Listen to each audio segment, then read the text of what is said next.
What if we have a Shawn Kemp 2.0? This very topic came up yesterday when I had Chris Mannix on the show. Oh, I mean, like, our hopes are dashed. It has to be. And there are two things about Shawn Kemp at that point. First is, like, he was listed as going up 35 pounds. There are people in that organization that will swear it was almost double that. Like, they will swear that he was rolling in about 315 at that point. Then Wayne Embry was the GM at that time, and Wayne Embry had said, like, he went to Shawn and was like, Shawn, what the hell happened? Like, what are you doing here weighing this much? And Kemp had said, look, I kind of rolled the dice and assumed we weren't coming back this year. And I was wrong, so here I am. So if you're the Cavaliers and you made a big trade a year earlier to get that guy, I mean, you had to think that, this is the kind of physical setback that could turn your franchise upside down. Wayne Embry said, quote, Shawn, what the hell happened? I can tell you what happened. He opened his mouth and began to jam copious amounts of grub into it and never stopped.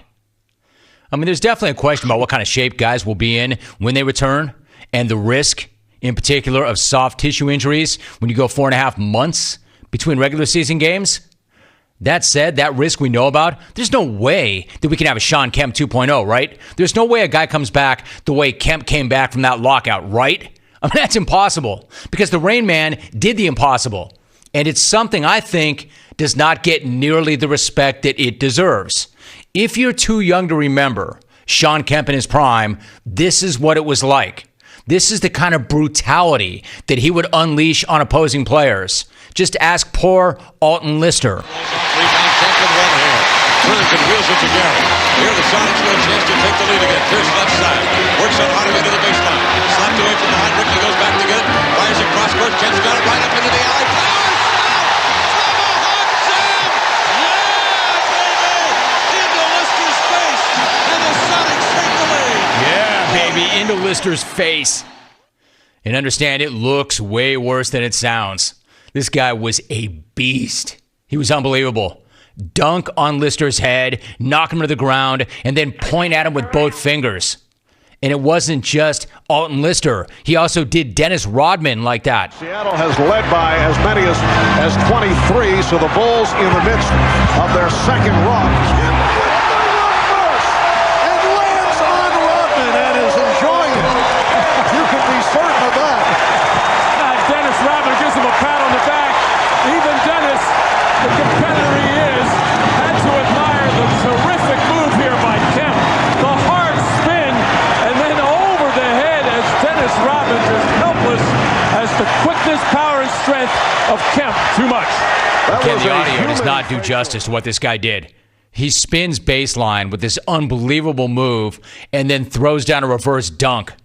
And then sits on Rodman's shoulders while hanging from the rim for like 5 minutes. The guy was incredible. He was listed at 6'10", 230. He was a 6-time All-Star. He was a double-double machine. And then came the trade to Cleveland. Then came the lockout in 1998. And even though players weren't locked out of the gyms the way they have been during the pandemic, Kemp certainly locked himself out of the gyms and the cardio room, and he locked himself in the kitchen. Because the guy who used to be the most amazing elite specimen physically came back from the lockout looking like a beached whale. He went from putting up 21 and 12 in his final game of the 98 playoffs to allegedly weighing more than 312 when he came back. Remember, they had him listed at 230, and he came back allegedly at 315. He left the Rain Man. He returned as the Michelin Man. Check out this opening from an article in the Cleveland Plain Dealer from 2011. I'm reading this from the newspaper. Quote, the 98-99 NBA lockout weighed heavily on everyone involved. Some more than others, few more than Shawn Kemp. This article goes on, quote, just ask his former Cavaliers teammates who returned for an abbreviated 50-game season and were astonished at the transformation of Kemp's once sculpted frame. It was as if their all-star power forward hadn't picked up a basketball or put down a fork since the work stoppage began. End quote. Like, is that an article in a newspaper or a smack-off call? I'd have to run somebody for that level of personal appearance smack. Except in this case, it's all fair. So how does something like that happen? How does something like that happen? It's pretty easy, really. as Kemp told Mike Fratello, I didn't think we were coming back. What, Shawn? Like ever? Like you were never going to play basketball ever again? Like you never thought the game of basketball would ever start up again? So you just started eating and you never stopped? I mean, surely you realized that you would play again at some point. There would be basketball at some point. You knew that, right? Apparently not. So the team did Kemp a favor and listed him at 6'10", 280, which was still 34 pounds heavier than he weighed the previous year. 34. But again, GM Wayne Embry later revealed that Kemp showed up at 315. 3-freaking-15. The team admitted he put on 34 pounds, but that was only half of it. Literally. It's more like he put on 70 or more in 9 months. That is freaking prolific.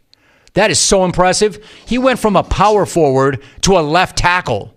When he came back, 40 wasn't his jersey number. It was his BMI. He went from being a double-double machine to being a double-double machine. Hell!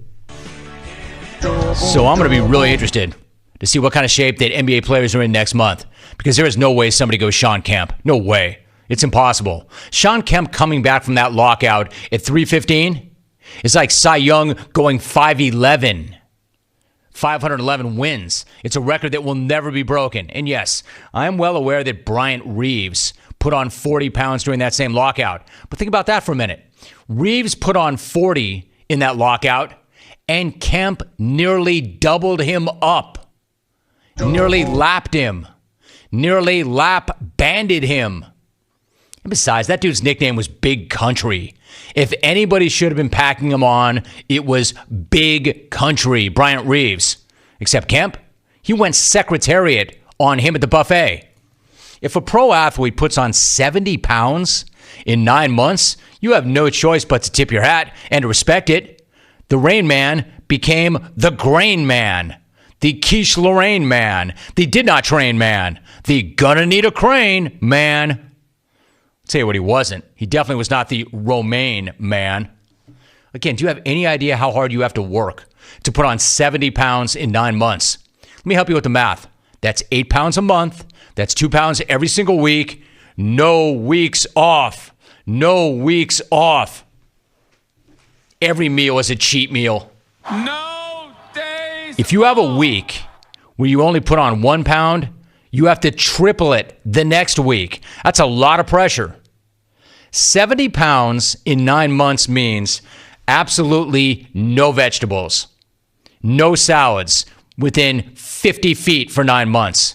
What I'm saying is it means you're Garrett Ritt. Game on. Game on, Ritt. Admit it, Ritt, you haven't run into a vegetable in 20 years. Or a piece of fruit. You're walking around here like you're Jack LaLanne if you have a banana, Ritt. Come on, man. Finally. That's an H. Mark it down. Mark it down. That's an H. Mark it down. That's a Rice Krispie brick, Ritt. Mark it down. R-I-C. Mark it down. Embry wrote that the team tried to do something about it. He said, quote, the Cleveland Clinic nutritionist put him on a diet, but Shawn did not have the discipline to adhere to it. We even offered to have a chef go to his house and prepare meals for him. I told Shawn, I don't want anyone playing for me that weighs more than me. That did not work either, end quote. And Wayne Embry was a large fellow. Nothing but respect. You come back at 315, you stay at 315.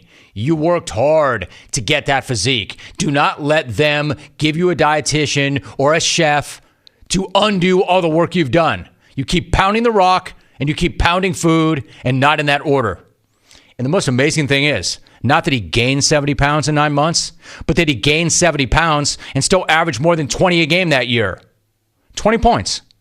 Yeah, and probably 20 burgers. 20 of anything he sees. And as much as you would like to see it, nobody's going to show up in Orlando this time around looking like Shawn Kemp. Kemp was one of one. As much as I would love to see that happen, it's just not going to. No one anywhere, in sports or out, is going to emerge from the lockdown the way Kemp emerged from the lockout. You slap that on a piece of wood, shellac it, put it up on a wall, because that lockout 70 is never, ever coming down. You might be a COVID-15, a COVID-20, maybe a COVID-25, but that lockout 70 is never, ever coming down. I mean, sure, records are made to be broken, but not that one. Not that one. My point is, he never, ever received the respect and credit that he deserved for packing on 70 as a professional athlete during a lockout. Today is the day he gets that credit. I salute you, Shawn. 70. Wells in the 360. He can speak to this. Of course, Shawn Kemp gained weight. He was leaving Seattle and going to Cleveland. Who wouldn't be sad and eat their feelings? Again, did you listen to the take? Wells, that's not why he did that. He did it because he thought they were not coming back. As Chris Mannix said yesterday, he rolled the dice that they would not be coming back. And as I said yesterday, he rolled the dice and he crapped out. What the hell happened? Like, what are you doing here? Well, what the hell happened? And Kevin said, look, I like, oh my God, Rayman, what the hell happened? I'll tell you what happened. He opened up his mouth and started shoveling enormous amounts of food into it and didn't stop. For almost a year. SA Sports Honk tweets, Rome, we remember Shawn Kemp in his prime. Sincerely, child support. I'm saying if you remember this guy as a player, he was unbelievable. An incredible physical specimen.